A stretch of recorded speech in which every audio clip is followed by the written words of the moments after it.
দেখতে দেখতে আবারও আপলোড হয়ে গেল অবুঝবো নাটকে 2 নাম্বার পর্ব। আপনারা 2 নাম্বার পর্বটি দেখে অনেকে কমেন্ট করতেছিলেন যে অবুঝবো নাটকে 3 নাম্বার পর্বটি কবে আপলোড করা হবে এবং 3 নাম্বার পর্ব কোন চ্যানেলে আপলোড করা হবে এবং কি কি ধামাকা হতে চলেছে সকল কিছু বিস্তারিত জানতে পারবেন আজকের এই ছোট্ট একটা ভিডিওতে।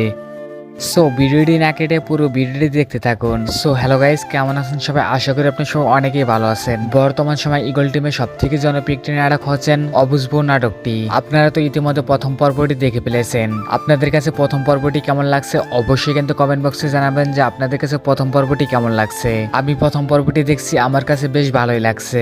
এখন আপনাদের মনে সবারই প্রশ্ন যে তাহলে অবুঝবো নাটকে 3 নাম্বার পর্বটি কবে আপলোড করা হবে এবং কি করলে সবার আগে দেখতে পারবেন। চলেন সেটাই জেনে আসি। সেটা জানাকে আপনাদের কাছে ছোট্ট একটা রিকোয়েস্ট, আপনি যদি চ্যানেলের নতুন দর্শক হয়ে থাকেন তাহলে চ্যানেলটি সাবস্ক্রাইব করে সাথে থাকুন, কেননা আমরা এই চ্যানেলে বাংলা নাটকের সকল ধরনের নাটকের আপডেট আমরা এই চ্যানেলে সবার আগে আপডেট দিয়ে থাকি। প্রথমেই জানিয়ে দিই, অবুঝবো নাটকে 3 নাম্বার পর্বটি সবার আগে দেখতে হলে কি করতে হবে। বন্ধুরা, আপনারা যারা ইগল ওয়েব সিরিজ ইউটিউব চ্যানেলে সাবস্ক্রাইব করেন এখনই গিয়ে সাবস্ক্রাইব করে নোটিফিকেশন বাজিয়ে রাখুন, কেননা অবুঝবো নাটকে 3 নাম্বার পর্বটি ইগল ওয়েব সিরিজ ইউটিউব চ্যানেলে আপলোড করা হবে। এবার চলেন জেনে আসি কবে আপলোড করা হবে অবুঝবো নাটকে 3 নাম্বার পর্বটি। বন্ধুরা, অবুঝবো নাটকে 3 নাম্বার পর্বটি আপলোড করা হবে বুধবার বিকাল 3:30টায় ইগল ওয়েব সিরিজ ইউটিউব চ্যানেলে আপলোড করা হবে অবুঝবো নাটকে 3 নাম্বার পর্বটি। সো আজকের ভিডিও কে কোন জেলা থেকে দেখছেন অবশ্যই কিন্তু কমেন্ট বক্সে জানাতে বলবেন না। ভিডিওটি আজকে এই পর্যন্ত, দেখা হবে অন্য নতুন ভিডিওতে। এ পর্যন্ত ভালো থাকবেন, সুস্থ থাকবেন, ধন্যবাদ।